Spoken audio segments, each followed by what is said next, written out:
Y nosotros tenemos un foro de fiscalías y de investigaciones administrativas y de oficinas anticorrupción en todo el país, y nos dieron la oportunidad de participar.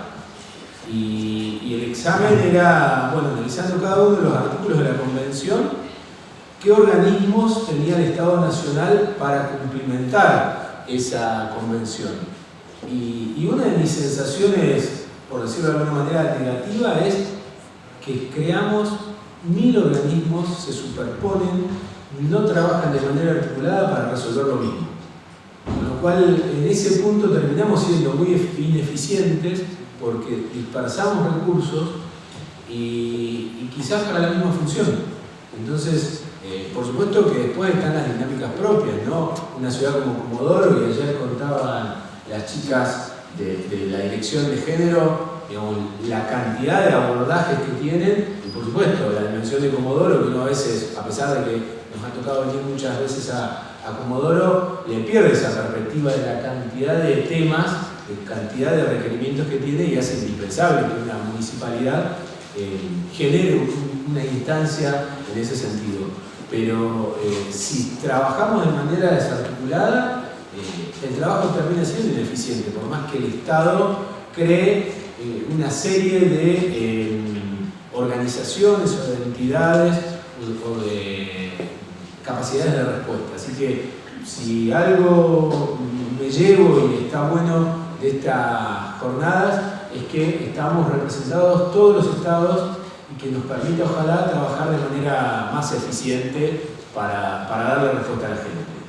Sin más que esto, que quería compartir como reflexión, bueno, ahora voy a darle la palabra al equipo del Ministerio Público Fiscal de Comodoro Rivadavia, el doctor Marcelo Cretón, la doctora Camila Sánchez, Vanessa Luca, Paula Maíz y Natalia Orellano, que trabajan en el Servicio de Asistencia a la Víctima, y bueno, van a hacer su exposición ahora. Muchas gracias por estar. Y vuelvo a reiterar el agradecimiento tanto al equipo de la Oficina Anticorrupción como a los chicos del Centro de Estudiantes de la Facultad de Ciencias Jurídicas, que nos han dado una gran ayuda.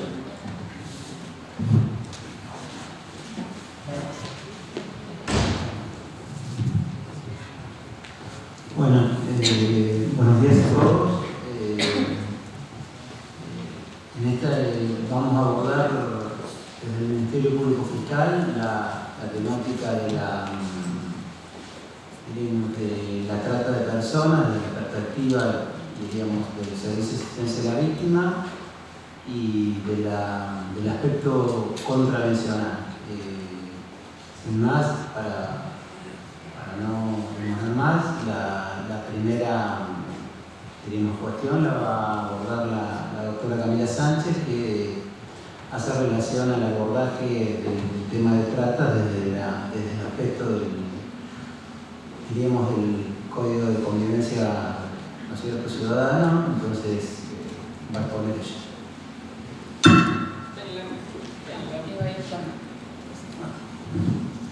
Bueno, buenos días, gracias por la presentación. En principio, y atendiendo a que el Código Convencional es una norma que se encuentra en vigencia así de la manera que está desde hace muy poco tiempo, esto es desde el 1 de julio de 2021, lo que significa que nos encontramos en plena adaptación a nuestra sociedad local de esta norma de carácter provincial, ya que tanto cuestiones de fondo como de forma.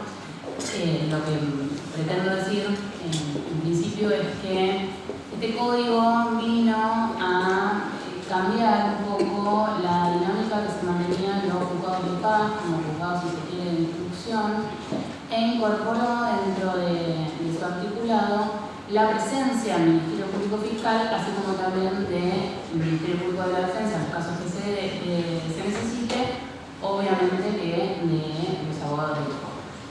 En ese sentido, se implementa un nuevo código de carácter acusatorio, donde la dinámica de las audiencias son muy similares a las audiencias penales que se llevan a cabo en los tribunales ordinarios de la provincia, pero con un muy corto tiempo para realizar la investigación y para juzgar justamente estas cuestiones. Contamos con tan solo 20 días hábiles para ello. Entonces, en los casos de injustos de menor cuantía, que además incorpora muchos hechos que tipifican, que no se encontraban legislados, no solamente viene a cubrir una laguna o un vacío legal, sino que también permite una sensación con el público, con la víctima, con la comunidad entera, de mayor contención al dar una solución un poco más rápida. Si tenemos en cuenta que los procesos, por más que en nuestro sistema acusatorio sean muchísimo más rápidos de lo que eran los anteriores, genera esta sensación, o al menos eso es lo que nos están dando. Esto es a modo introductorio y también para que sepan que este tipo de denuncias se realizan a toda hora y siempre en cualquier comisaría, y particularmente la temática que vamos a abordar hoy, que se trata de todo aquello que tiene que ver con perspectiva de género, dada la temática propia de toda la de todo este segmento que estamos tratando, se puede denunciar tanto en comisaría de la mujer de zona norte como de zona sur, obviamente que también por intermedio de los abogados, pero tiene carácter de gratuito.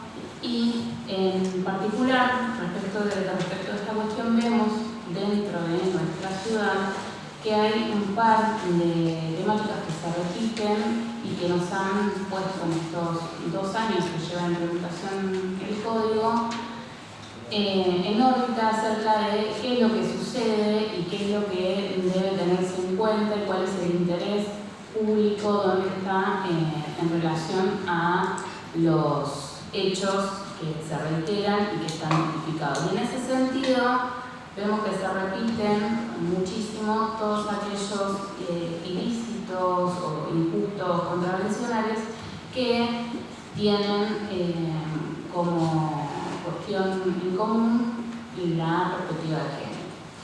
Así es que hoy en los artículos 98 a 106 de la Ley 15, número 27, del Registro Jurídico Provincial, se encuentran contempladas todo este tipo de figuras, dentro de las cuales hay un artículo que trata sobre la cuestión de trata de personas y posteriormente trata el hostigamiento, el acoso callejero, el maltrato y la intimidación dentro de la perspectiva de género.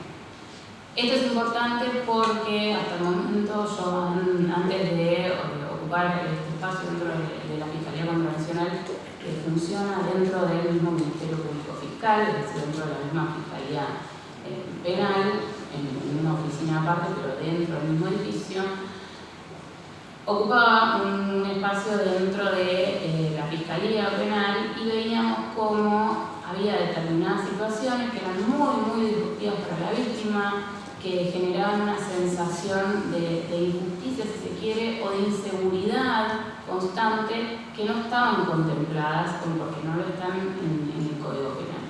Y que al buscarlas algo que tuvieran alguna significancia laboral, no podíamos instaurarla dentro de otra normativa. Y así fue como el hostigamiento y el acoso callejero pasaron a tener un lugar muy fuerte, y en lo que va de este tiempo, que van 2 años, tenemos 2.300 causas, dentro de las cuales han hecho varios juicios con resultados positivos, con condenas.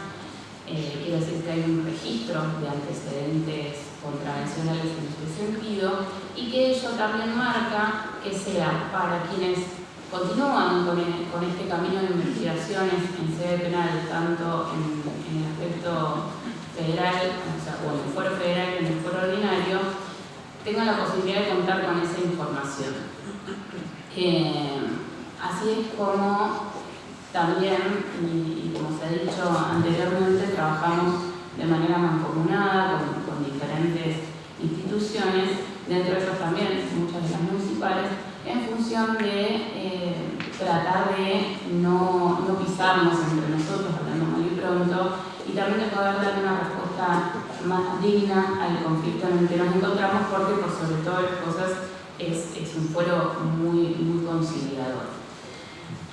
Pero así como es un foro muy conciliador, particularmente el artículo 98 de esta ley, que es la violación a la prohibición de boletería, cabaret, clubes nocturnos o establecimientos del carne, nos trae una herramienta particular que quiero destacar, que es que a lo largo de todo el código contravencional, por ser de naturaleza conciliatoria, más allá de que tiene sanciones y que las mismas son de trabajo comunitario o de multa, si bien todos los injustos que se encuentran catalogados dentro de perspectiva de género resultan o tienen prevista la posibilidad de un arresto, lo cierto es que son todas convertibles.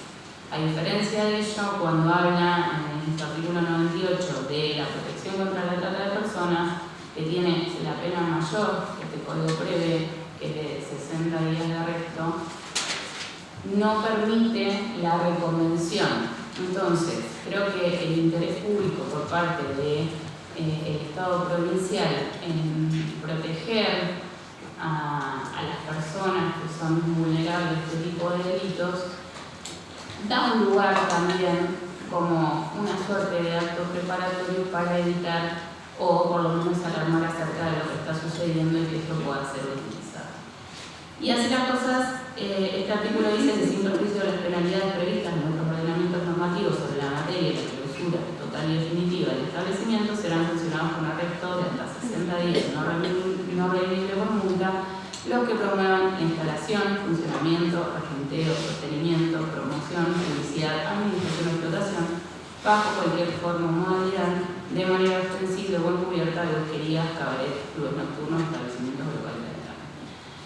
Acá es donde el compromiso asumido por los estados, tanto provincial como municipal, debe ser trabajar mancomunadamente, todas que sabemos que en nuestra ciudad todavía existen lugares de este tipo habilitados, pero también en honor a la verdad que lo que se ve manifiesto es que nos están dando nuevas habilitaciones, lo cual da lugar a pensar que hay un nuevo paradigma acerca de esta situación y que el trabajo tiende a que sea conjunto, a que este denominado rubro 7 que damos de sala se vaya tratando de otra manera. Y respecto de estas mismas cuestiones es importante destacar que se prevén los actos discriminatorios, las expresiones discriminatorias, el hostigamiento, como dije, como toda aquella persecución, generalmente se trata de el ejercicio, una molestia determinada y permanente en el tiempo, y en la mayoría de los casos lo que vemos es que son grupos más vulnerables los que resisten a estas situaciones y que, como en todos los casos, y por eso existen estas legislaciones que lo protegen, tanto como Belén do Pará, las leyes en materia de género y obviamente, como ya lo han dicho en el día de ayer repetidas veces, toda la legislación en torno a la cuestión de trata prevé que los grupos más vulnerables en general se repiten, son siempre los mismos y eso es lo que ha dado lugar a todos los agravantes que tenemos, tanto en la norma penal como en la norma contravencional respecto de las cuestiones de género, comunidades como la LGTBIQ+, y determinados grupos poblacionales, niños, ancianos y demás, que suelen ser las víctimas de todo este tipo de cuestiones. Por otro lado, se prevé el acoso sexual callejero. Esto es una figura muy nueva y que es realmente importante si tenemos en cuenta todos los grupos y todos los movimientos que hay en torno a las cuestiones de género y a lo que significa el acoso, y por sobre todas las cosas queremos reiterar el sentimiento que tiene la víctima de ese tipo de situaciones en el momento que se da y que muchas veces se tomaba como una cuestión aislada, porque en general lo es el acoso callejero, es decir, el acechar a otra persona, infundirle temor mediante acciones que tienen connotaciones sexuales cuando el otro no quiere recibirlas. y que genera una modificación, una intimidación, una modificación en el estilo de vida de la persona que lo sufre, que por ahí no era considerado.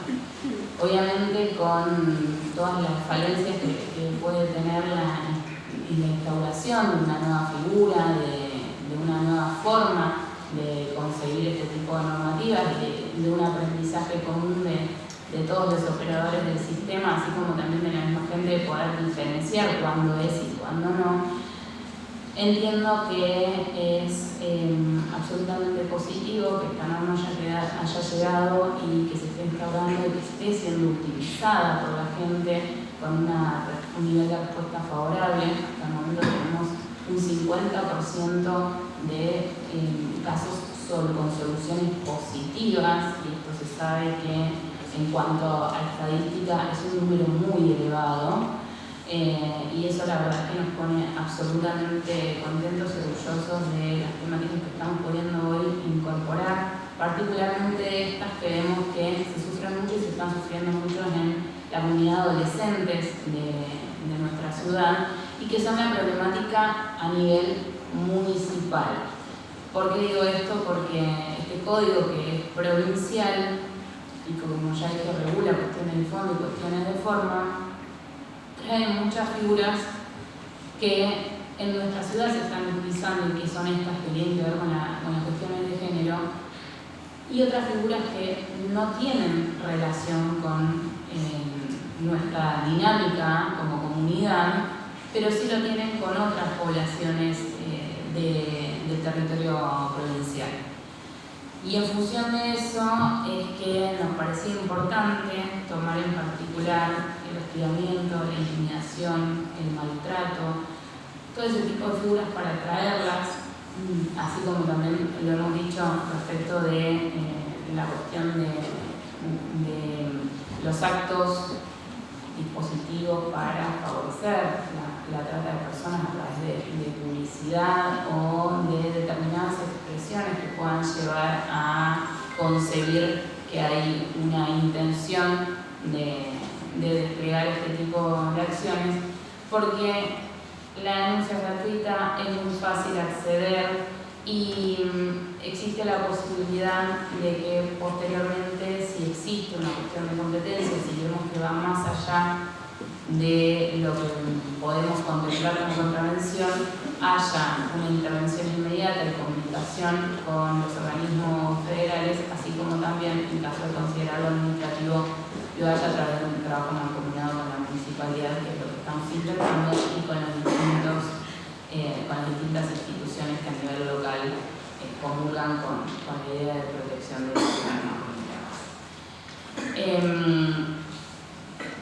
Creo que no hay mucho más para decir, que esperamos que a partir de este momento los que no lo conocían tengan un acceso, los que son profesionales y por ahí no han tenido contacto con este tipo con esta legislación, puedan empezar a tenerlo y lo tomen como una herramienta como ciudadanos para poder ser entendidos y comprendidos en una problemática que está sucediendo y repitiéndose muchísimo y que afecta al total de la comunidad.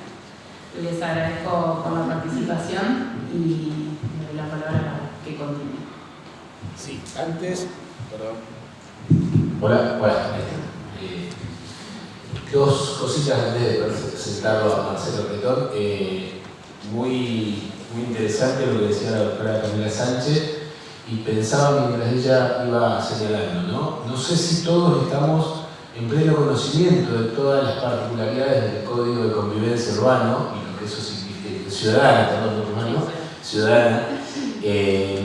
Y miraba los asistentes también, digo, hay muchos operadores del sistema en sus distintas facetas, que somos los primeros que tenemos responsabilidades públicas, pero nada de eso es posible si no tenemos una comunidad participativa, porque muchas de las cosas, desde donde nosotros, por supuesto, tenemos la posibilidad de actuar de oficio en muchos casos, pero si nos nutrimos de información de una comunidad movilizada, el sistema funciona mucho mejor. Y por supuesto también para que esa comunidad esté organizada y activa, tiene que conocer las herramientas que hay a disposición, como en este caso. Así que me parecía muy interesante esta breve explicación de los alcances del código, que además tiene una vigencia temporal muy pequeña, con lo cual tendríamos que tratar de instalarlo más en la comunidad.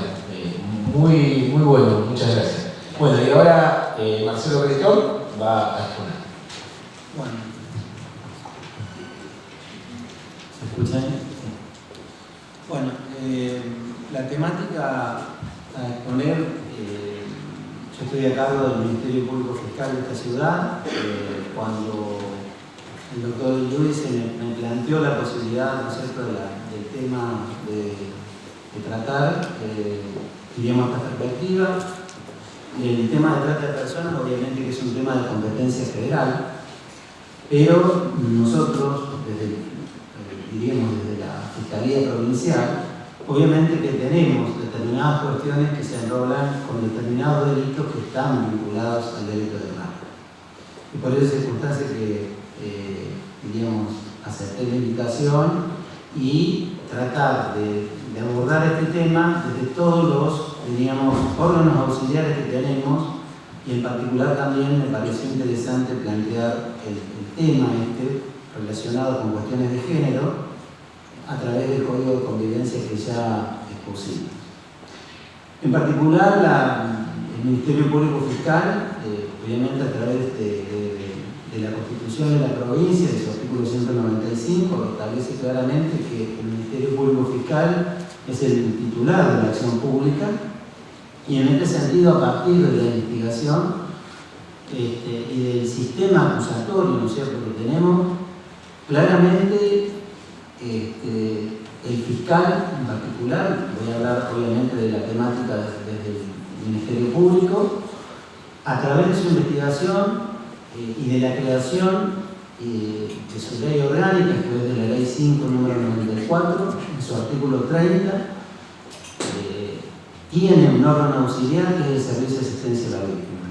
Este servicio de asistencia a la víctima es un servicio de carácter gratuito y confidencial, y a través del artículo 31 establece que está a cargo de un coordinador y que es un órgano interdisciplinario que tiene como función esencial la asistencia, la representación y la información para no solamente la víctima del delito, sino también el testigo. O sea, todo el fiscal prácticamente estaba muy solo en su investigación. Entonces, cuando venía una víctima del delito, era prácticamente, diríamos, evacuar todas las dudas que tenía la víctima, directamente coordinarlas con los municipios, con cualquier otra entidad gubernamental o no gubernamental, lo cual le traía varios dolores de cabeza porque obviamente no tenía los medios y herramientas. A partir de este servicio de asistencia a la víctima, lo que se hace es que el fiscal se aboque de lleno a la investigación, es decir, de buscar la prueba, para posteriormente lograr, ¿no es cierto?, una acusación eficaz y lograr después la certeza ante el juez penal. Para eso tiene, a partir de la presentación de la denuncia del sector de la víctima, la parte jurídica es la que le va a servir al fiscal a través del abogado del Servicio de Asistencia a la Víctima, que va a permitir, obviamente, que ante los requerimientos que le hace el fiscal, este servicio jurídico sea de carácter, ¿no es cierto?, informativo, asistencial, es decir, con todas las dudas que se plantean desde el punto de vista, desde el hecho hasta la calificación que se tiene. Obviamente que quien lleva la investigación es el fiscal, pero este servicio va a permitir, ¿por qué lo permite? Porque permite que este abogado haga este trabajo a través de la asistencia, es decir, mostrar el tribunal, ¿no es cierto?, mostrar la sala del tribunal, adecuarlo diríamos, a la víctima, a dónde va a estar, quiénes van a ser los que van a estar a cargo diríamos, del juicio, ¿sí? ¿Cuál es la calificación? ¿En qué consiste la calificación? Sin perjuicio que también, obviamente, la tarea del fiscal va a ser de la explicación desde el punto de vista, pero ya más del carácter de la prueba. También le permite al fiscal, a través del trabajador social, otra cuestión. He tenido innumerables oportunidades en que ha venido la víctima y se desnudan cuestiones sociales. Es decir, a partir de un delito, sabemos que de la comisión de un delito, para todas las personas en mi experiencia personal, en el 95% de los casos, es como que la vida prácticamente se les derrumba porque no están acostumbrados. Es una cuestión bastante en cuanto al hogar, cómo incide en el hogar. Entonces ahí se desnudan determinadas falencias. Desde la falencia social, la falencia económica, hemos tenido casos, por ejemplo, de homicidio, en cuanto hace poco se realizó un juicio en el cual, diríamos, el principal, quien era el encargado de la familia, ¿no es cierto?, tuvo un derrumbe económico porque era el sostén económico. Entonces, lo que hizo la trabajadora social del SAP fue canalizar a través del servicio social, diríamos, de la Secretaría de Desarrollo y de provincia, todos los recursos para adecuar, diríamos, ayudar a esa familia a, diríamos, a costear la parte económica. Y obviamente la cuestión social, ayudar a quien quedaba junto a sus hijos, ¿no es cierto?, a costear todas las necesidades que tenían. Ustedes imagínense, esas personas, además, después tenían que ir a declarar juicio, es decir, teníamos la asistencia jurídica y la asistencia social. Y finalmente, la otra cuestión, como yo lo digo, el fiscal obviamente es abogado, ¿sí? No es psicólogo.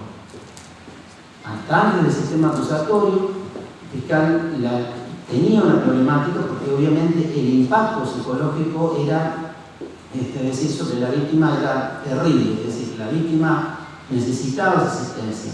Entonces, a partir de esta asistencia psicológica, diríamos, permite que la psicóloga haga un proceso respecto de la víctima, es decir, cómo va evolucionando en cuanto a los meses de investigación. Sabemos que en nuestro sistema acusatorio los plazos son muy cortos, entonces hay que trabajar mancomunadamente y en un tiempo contrarreloj, es decir, a partir de que se inicia una investigación, es decir, de que se formaliza antes que se llamaba la imputación, diríamos, el fiscal tiene 6 meses para investigar. Y en esos 6 meses, la víctima se le hace, diríamos, la cuestión jurídica, la cuestión social, la cuestión económica, y además el fiscal obviamente debe estar liberado de todas determinadas cuestiones, como ya lo adelanté, para llegar a una acusación eficaz. Este servicio de asistencia a la víctima también cuenta con un servicio de procomunidad en la cual se realizan talleres de capacitación, de asistencia, de información, que son a través de las asociaciones vecinales, de organismos gubernamentales, no gubernamentales, ¿sí?, en los hospitales, y se tratan y abordan temas de cuestión, por eso se llaman capacitación y prevención.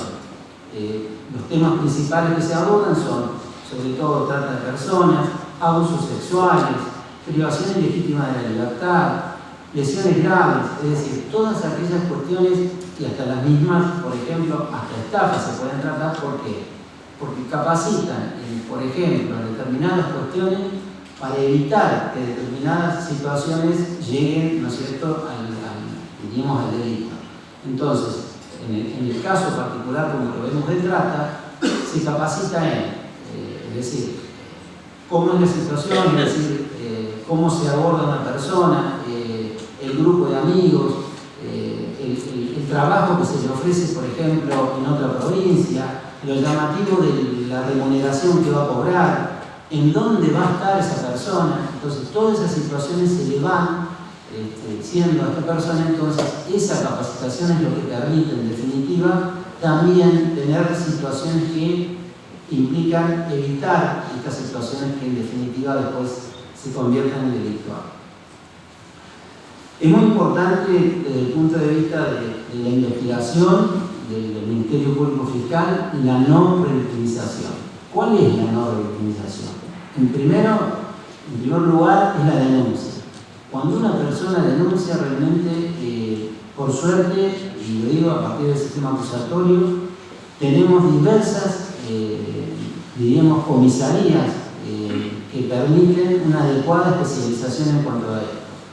En esta ciudad tenemos 2 comisarías, como lo decía la doctora Sánchez, es decir, de la mujer, en el cual los abordajes de violencia de género y de violencia familiar se abordan con un protocolo determinado. Y esto permite una debida contención y no revictimización. Esto permite que desde la comisaría primera a la 7ª no se tome ninguna denuncia. ¿Por qué? Porque el personal no está capacitado para eso. Entonces el protocolo permite celeridad, capacitación e información respectiva. Cuando la comisaría aborde ese tema, a su vez este servicio, a través diríamos, del abogado, del psicólogo y del trabajador social, es abordado y contenido. La segunda cuestión, lo importante para la no revictimización, es la no publicación, ¿no es cierto?, respecto de datos de la víctima. ¿Por qué? Porque lo que hacen es revictimizar, es decir, por eso tenemos mucho cuidado en brindar cualquier tipo de denuncia. Cuando normalmente los medios de comunicación insisten en determinadas cuestiones, sobre todo en cuestiones como estamos tratando de trata, de abusos sexuales, diríamos, la información debe ser, en primer lugar, muy escueta, muy general. ¿Por qué? Porque afectamos la intimidad de la víctima. Y en tercer lugar, para evitar la revictimización, es lo que les explicaba, la víctima, a lo largo de esta investigación, en el caso particular de provincia, que es de 6 meses, debe llegar con un conocimiento acabado del juicio.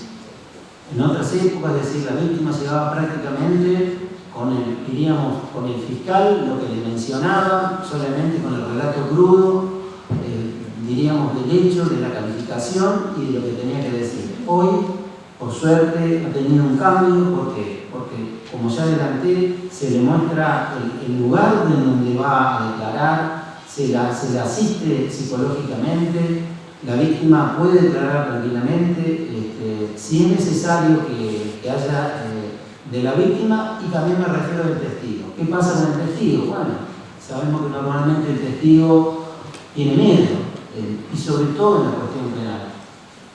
Cuando hay una situación en particular para una reserva de identidad, obviamente se hace la reserva de identidad, y esta reserva de identidad en el sistema acusatorio permite que el fiscal, a través de ponerle un número a ese testigo, se pase, es decir, inclusive en la acusación, y luego lo único que se revela es su nombre de pila y ni siquiera su domicilio, y finalmente lo que permite decir en el código es que declare, diríamos, al final, es decir, que esta identidad se revela al final. Mientras tanto, se aborda, diríamos, a ese testigo de la manera adecuada y contenerlo, ¿no es cierto?, para su declaración. Con respecto a las instrucciones, ¿no es cierto?, me voy a referir, y que tienen relación con las cuestiones de género y de SAP. En la instrucción 2/09 establece claramente, diríamos, que la víctima destaca que debe contenerse la víctima independientemente del lugar en donde ocurrió el hecho. Esto es, lo que se respeta es el lugar donde temporario o definitivamente esté la víctima. Si ocurrió un hecho, por ejemplo, en la ciudad de Trelew, y la víctima se traslada, ya sea por razones familiares, ya sea por razón del delito, porque a lo mejor que le ha causado permite un cambio de ciudad, por diversas cuestiones, puede ser por cuestiones familiares, económicas, producto del propio delito también, diríamos, esa contención lo que permite esta instrucción, es decir, que la víctima sea abordada en el lugar donde esté residiendo. Y eventualmente, cuando llegue el juicio, se hace el respectivo traslado para su declaración. Y a través, finalmente, de la instrucción 06/09, que es directamente vinculada al tema de trata de personas, en su momento la Procuración sacó esta instrucción, que es bastante interesante, que establece claramente que en aquellos delitos, por ejemplo, la promoción y facilitación de la prostitución, delitos de competencia provincial, la reducción a la servidumbre, lesiones graves, lesiones gravísimas, que pueden tener alguna vinculación, ¿no es cierto?, o relación con el delito de trata de personas, obligan desde el punto de vista de la investigación al fiscal en el comienzo de la investigación, en el caso del fiscal de provincia, a una investigación proactiva. ¿Por qué proactiva? Porque no debemos tener en cuenta las cuestiones de competencia, sino en primer lugar analizar las situaciones en particular y luego ver si todas esas relaciones que se dan, como ya dije, tienen una relación con trata. Si la tienen, directamente la competencia directamente se hace, digamos, se declina la competencia del fuero federal. Pero puede surgir que algunas cuestiones estén independientes del abordaje de la trata y tiene obligación el fiscal provincial de investigar la cuestión independiente que, obviamente, que quede. En ese supuesto de instrucción, obviamente, se han dado determinadas cuestiones como, por ejemplo, cómo se deben hacer los allanamientos. Los allanamientos, en este caso, lo que se instruye y lo que se recomienda es que el fiscal o el funcionario, ¿no es cierto?, esté presente en los allanamientos, que estos allanamientos sean preferentemente en todo tipo de horario, hábil, diríamos para preservar, en este caso, la integridad, ¿no es cierto?, de todos, que se haga una incautación absolutamente de todos los teléfonos celulares, en particular también que se identifique a todos los ocupantes del lugar donde, ¿no es cierto?, está la explotación o la reclutación de la persona. También hace relevancia a que hay que allanar las dependencias contiguas. Esto permite, obviamente, factores indiciarios que nos permiten llegar hasta el lugar en donde está ocurriendo la explotación. Así también nos permiten situaciones en particular que establecen tres ejes fundamentales. Uno es el reclutamiento, esto es cómo se conectó con los reclutadores, cómo llegó a ese lugar, el traslado es otro aspecto importante, es decir, cómo fue trasladada la persona, si en avión, en colectivo, en cualquier medio, cómo llegó al lugar y finalmente lo que se llama la recepción de la persona. Esto es el lugar en donde definitivamente está la persona, si tiene contacto con el exterior, las cuestiones que hacen a la higiene, a la salud de la persona. Y el abordaje también que habla de esta instrucción es que la víctima inmediatamente de esta situación sea abordada mediante un análisis de profundidad de su estado psíquico, ¿sí?, es decir, su aspecto físico y psíquico, que son los abordajes fundamentales que tiene. Y también un análisis del estrés postraumático que le ha causado esta situación.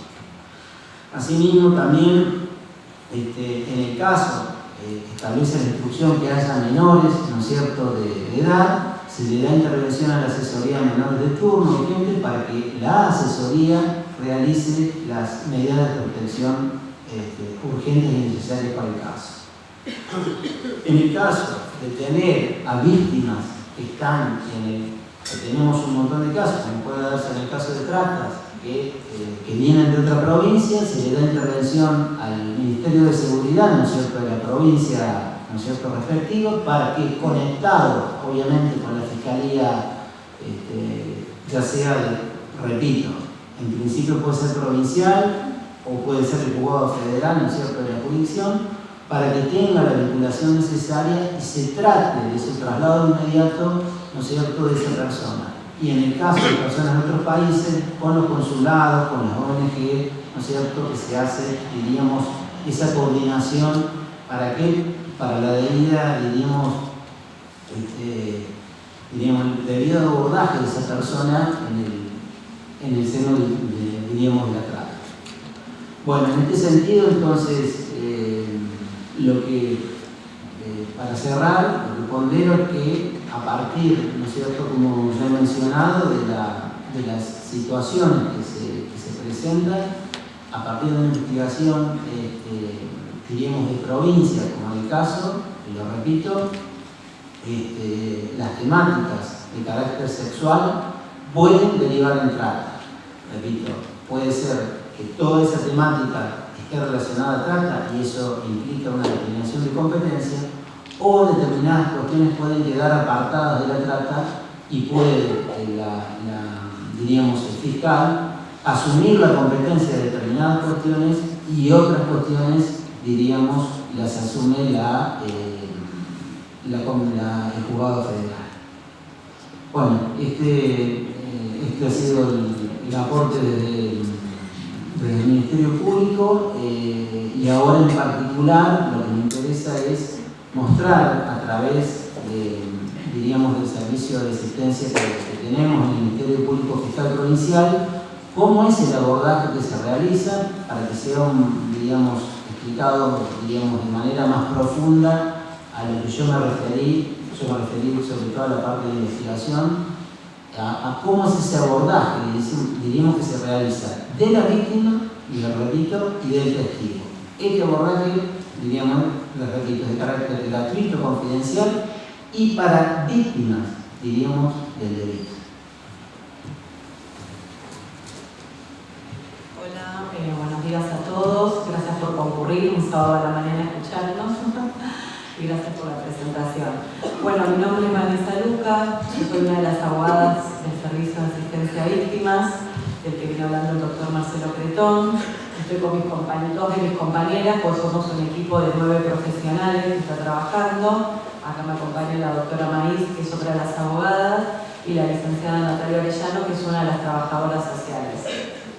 Este Servicio de Asistencia a Víctimas, que es un organismo auxiliar del Ministerio Público Fiscal, este año cumple 25 años en la ciudad de Comodoro Rivadavia, y actualmente somos 9 profesionales, 4 psicólogas, 3 trabajadoras sociales y 2 abogadas. Como bien dijo el doctor Marcelo Cretón, se trabaja interdisciplinariamente con la víctima, ¿sí? Nuestra principal tarea es acompañarla desde que inicia la denuncia hasta el final del proceso penal. ¿Qué implica esto? Implica acompañarla, escucharla, acompañarla en el proceso sobre todo, ¿no? Porque hay mucha gente que no sabe lo que es una audiencia, no sabe lo que es un juicio, no sabe lo que es una rueda de reconocimiento, no sabe lo que es una cámara Gesell en el caso de los delitos de abuso sexual, y siempre la víctima es la parte más vulnerable de todo el proceso penal, ¿sí? Por eso el servicio, además de ser gratuito y confidencial, también es voluntario. A diferencia, digamos, de la investigación, nosotros no podemos obligar a la víctima a que venga al servicio, pero sí podemos ofrecerle todo el abordaje interdisciplinario, ¿sí? Esta asistencia es integral, no es que es o jurídica o social, sino que la idea es entrevistarla en equipo para poder ver cuáles son las necesidades que requiere esta víctima a partir del impacto del delito sufrido.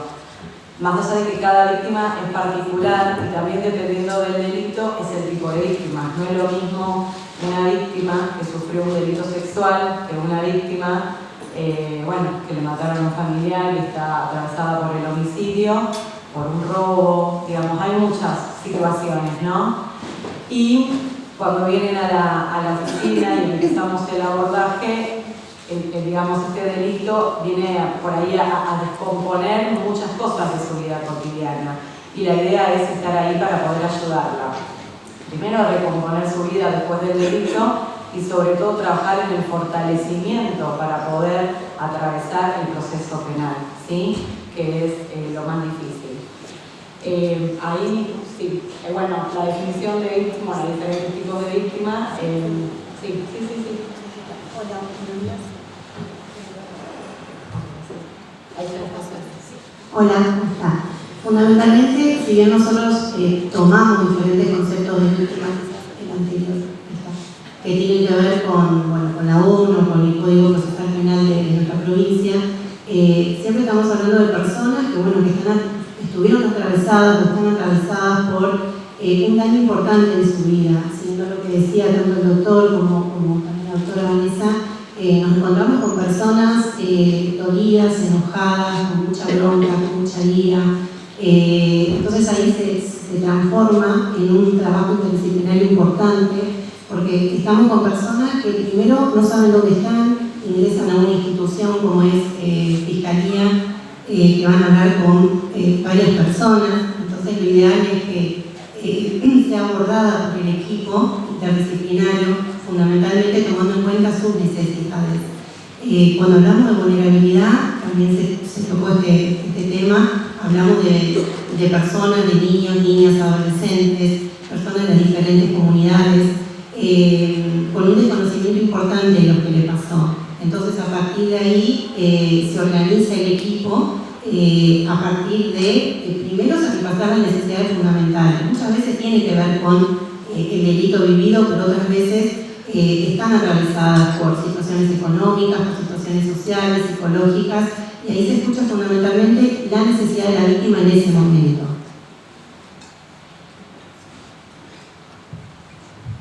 Cuando nosotros hablamos de víctima, el servicio en realidad se crea para disminuir el impacto que causa el delito en la víctima. ¿Sí? Cuando hablamos de manera interdisciplinaria, tenemos 3 visiones que ven de una manera, de forma unísona, que está atravesando esta víctima. Una de las funciones principales que tiene el servicio al encontrarse con una víctima de un delito o con un testigo es la evaluación del riesgo de esta víctima. ¿Sí? Tenemos que mirar más allá en la vida de esta persona. El fiscal se centra en la investigación y nosotros nos centramos en lo que está atravesando esta víctima. ¿Sí? Nuestra función es que se cumplan los derechos que tiene esta víctima a la información, a la participación, a transitar de la mejor manera este proceso penal, ¿sí? Y poder de alguna manera restaurar el daño que ha causado el delito en esta persona.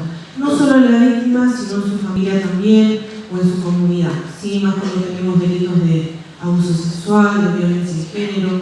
El delito de abuso conlleva un rompimiento familiar muy importante, porque el mayor porcentaje de los casos, los niños abusados son abusados por un familiar directo, un padre, un abuelo, un hermano, un tío.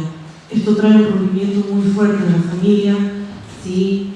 Y conlleva un estrés postraumático en este tipo de víctimas. Por eso la intervención tiene que ser interdisciplinaria, ¿sí? No solo lo legal, que es mostrarle por todo lo que va a atravesar, explicarle, asesorarle, y aparte utilizar un lenguaje que la víctima pueda entender y comprender. Tiene que ser claro, ¿sí? Tiene que ser directo, concreto, ¿sí? Como para que la víctima pueda comprender de una manera acabada lo que va a atravesar. Se tiene que hacer la evaluación de cómo está hoy emocionalmente esa persona, también para atravesar este proceso, ¿sí? Es una forma también de respetar sus derechos. En el servicio se evalúa si la víctima está en condiciones de declarar, si está en condiciones de menor de atravesar una cámara GESEL, si un testigo está hoy en condiciones de prestar la declaración, no solo emocional, sino por su seguridad también, ¿sí?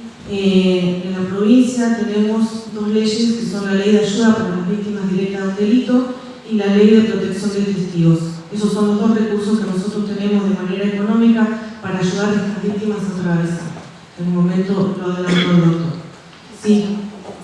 También tenemos el programa de contención metodológica, ¿sí? Que es donde se trabaja tanto con la víctima, con el testigo, para prepararlo, ¿sí? Para la declaración penal en el proceso.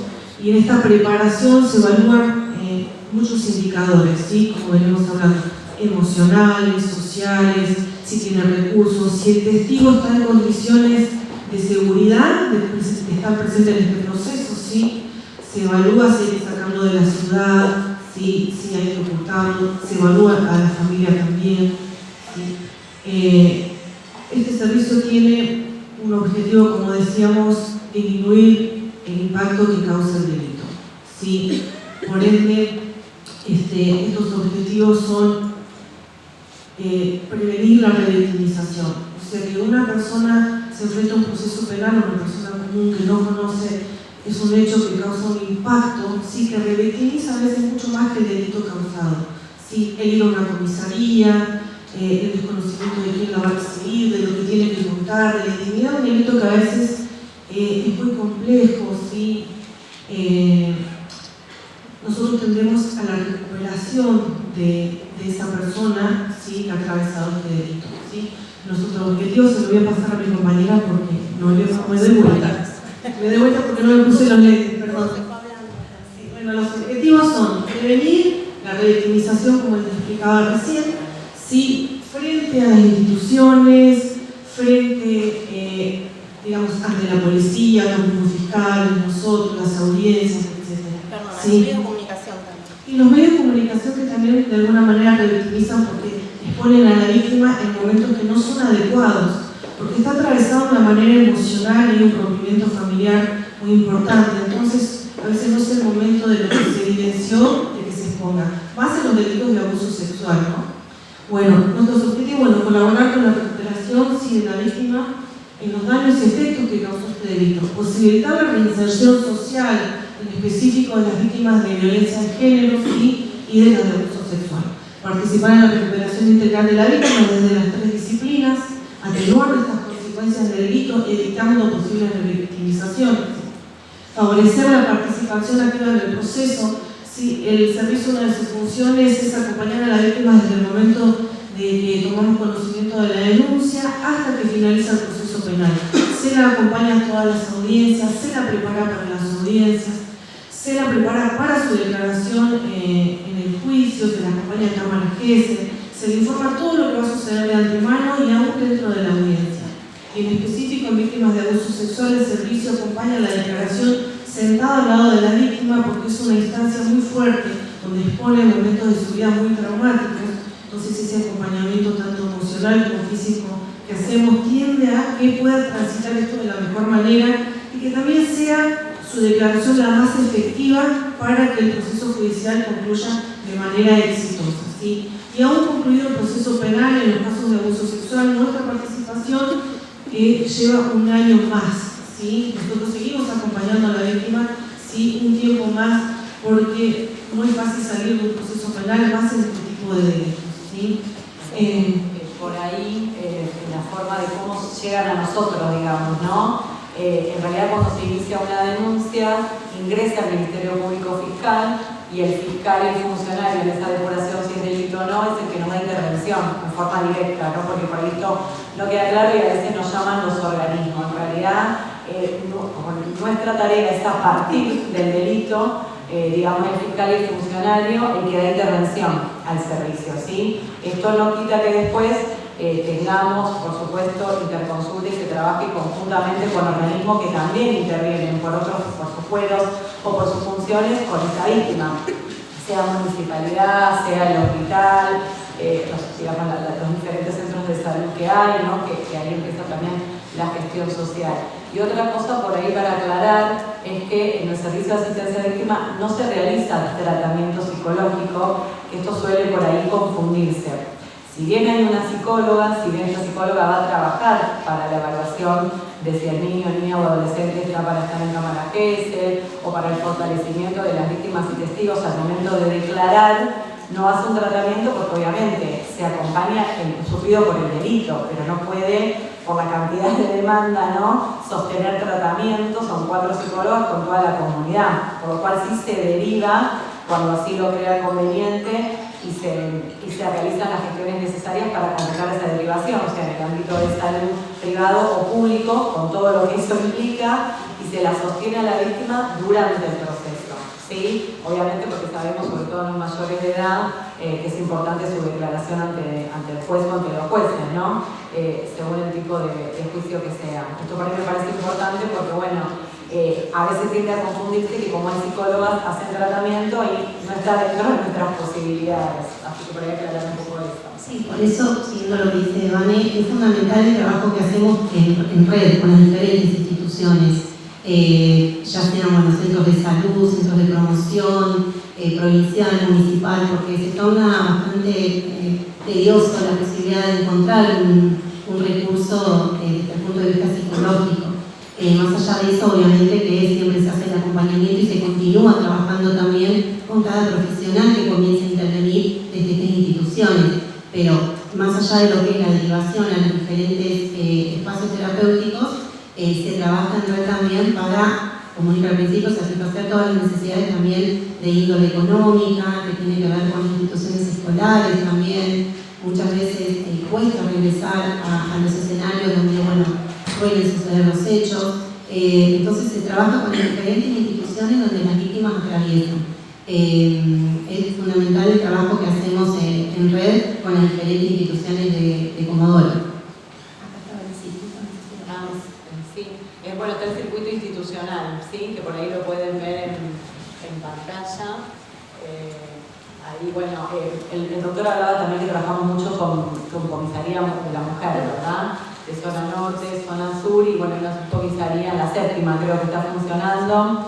Que bueno, obviamente con ellas es con la mayor cantidad de tiempo que hablamos, porque bueno, ellas son los que notifican las medidas. Nosotros los únicos tipos de informe que hacemos son de riesgo, como bien decía mi compañera, y por ahí la comisaría de la mujer son, digamos, nuestro auxiliar, por decirlo de alguna manera, porque van a ver a la víctima, notifican, obviamente si el denunciado, sobre todo en los casos de violencia, va a molestarlas, son las que están ahí. Obviamente por ahí también tenemos conexión con las otras dependencias policiales, y a lo cual a veces, por ahí lo que nos cuesta, bueno, con Comisaría de la Mujer trabajamos eso de procomunidad todo el tiempo, tenemos capacitaciones, nos vamos juntando por lo importante de qué es el trato, ¿no? De la víctima, sobre todo cuando llegan a pedir ayuda, porque a veces no están en las condiciones que todos queremos, no pueden hablar. Esto también es muy fundamental para el proceso, ¿no? Porque a veces por ahí obviamente el fiscal, al concentrarse en la investigación, quiere la construcción de los hechos. Pero también nosotras en esta tarea entendemos que la víctima habla cuando puede, no cuando quiere. Entonces, si bien los tiempos legales son unos, a veces los de la víctima o víctimas son otros. Entonces a veces no se condice lo que desean con el resultado, ¿sí? Esto cuesta, tratamos de hacerlo, por eso a veces es importante la procomunidad para que se sepa y se pueda entender, ¿sí? Sobre todo en algunos tipos de delitos como es abuso sexual, y sobre todo esto de darse a conocer. Una víctima que pasó por eso obviamente está totalmente vulnerada, y no tiene las herramientas para poder decirlo tan fácilmente lo que le pasó, porque justamente hay personas que se supone que son de su cuidado cuando son menores de edad o que son de su cercanía, que le hacen cosas que piensan que no están bien, y sobre todo cuando son niños entran como a confundirse, si me está cuidando pero me está haciendo este juego sexual. Es muy compleja la situación y a veces es muy complejo que puedan hablar. Si bien la Cámara Gesell es un sistema cuidado, digamos, ¿no? con psicólogas forenses que pueden llegar a los niños y hablar específicamente del hecho, siempre se sugiere no hablar del delito en la familia o por imponerle lo que deben decir, porque un adulto lo sabe, pero los niños no, ¿sí? Por eso a veces también en ese tipo de delitos es muy difícil llegar a la demostración de lo que realmente ocurrió, porque siempre pasa en el ámbito privado, ¿no? Por ahí otros delitos suele haber testigos. En este tipo de delitos, no, bueno, me fui diciendo por ahí. No, yo para seguir con lo que es procomunidad quizás tiene que ver un poco con concientizar, ¿no? Sobre la víctima, ¿no? Que hablamos cuando hablamos de víctima, muchas veces sí nos dicen, bueno, está llorando, no puede denunciarlo, y va a estar así. O sea, estamos hablando de una persona que está dolida, está enojada, vulneraron su cuerpo, vulneraron su mayor bien. Entonces es cuestión de esto, estas capacitaciones que nosotros hacemos con Comisaría de la Mujer tiene que ver con esto, ¿no? Con poder entender con qué personas trabajamos diariamente, y se ha hecho un trabajo importante con las chicas de la Comisaría de la Mujer y con diferentes instituciones. Nombramos Comisaría de la Mujer porque bueno, trabajamos cotidianamente, entonces el trabajo de procomunidad, si bien lo hacemos en todas las instituciones, tiene que ver con esto, ¿no? Con, bueno, ¿de qué hablamos cuando hablamos de víctima? ¿Qué vamos a ver cuando estamos frente a una persona que está atravesada por un delito? Es fundamental esto. Hablamos de la interdisciplina. Nosotros el trabajo fundamental que hacemos es de la interdisciplina. Somos diferentes profesionales, desde el área social fundamentalmente, es evaluar las secuelas que el delito tuvo en sus vidas. A partir de ahí se establecen diferentes trabajos con las instituciones para satisfacer las necesidades de las personas. Se arma y se piensa junto con la víctima y con el equipo la consolidación de una red de apoyo, ¿no? Tenemos que ver con qué personas contamos para poder apoyar a esta víctima, y se trabaja en todo momento con las instituciones a las cuales las personas también están acostumbradas y es importante trabajar con los centros de salud. Muchas veces somos personas o profesionales que ellos no nos conocen, somos nuevos a su vista y quizás tienen un vínculo diferente con otra trabajadora social en un centro de promoción. Entonces, establecer el nexo, podemos hacer entrevistas conjuntas con ellos. Toda la tarea está abocada a que el paso de la víctima en este proceso penal sea, suena mal, pero de la mejor manera posible, y que se encuentre con personas que puedan resolver las necesidades que ellas están llevando. Sí, como no, para no alargarnos y seguir cerrando, el servicio se creó para eso, para que la víctima pueda transitar no solo de la mejor manera el proceso, sino, repetimos nuevamente, disminuir el impacto que causa el delito en sus vidas, ¿sí? De manera económica, social, familiar, ¿sí? Emocional, ¿sí? Es importante que sepan que este servicio, repetimos, es gratuito, ¿sí? Es voluntario, es confidencial, porque todo lo que se hable dentro del servicio queda en el servicio, a excepción de delitos graves que nosotros nos enteremos que sean víctimas menores de edad. Le queremos dar las gracias por estar acá y cualquier duda que tengan, estamos a su disposición. Gracias.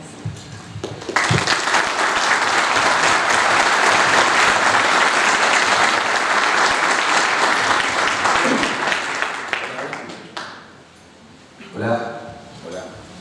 Bueno, quiero agradecerles a todo el equipo del Ministerio Público Fiscal en general, pero además del Servicio de Asistencia a la Víctima, porque realmente aquellos que hemos estado trabajando en el sistema como operadores, el trabajo que se realiza tanto en la víctima como en el acompañamiento de los testigos, porque un testigo también, como decía Marcelo, va con miedo o creyendo que bueno, que los que están ahí ya saben que él estuvo, y entonces uno le hace una pregunta y dice sí, y se queda callado, y entonces el acompañamiento en los dos ámbitos que hace el Servicio de Asistencia a la Víctima, tanto para las víctimas, valga la redundancia, como para los testigos, es muy importante. Así que muchas gracias.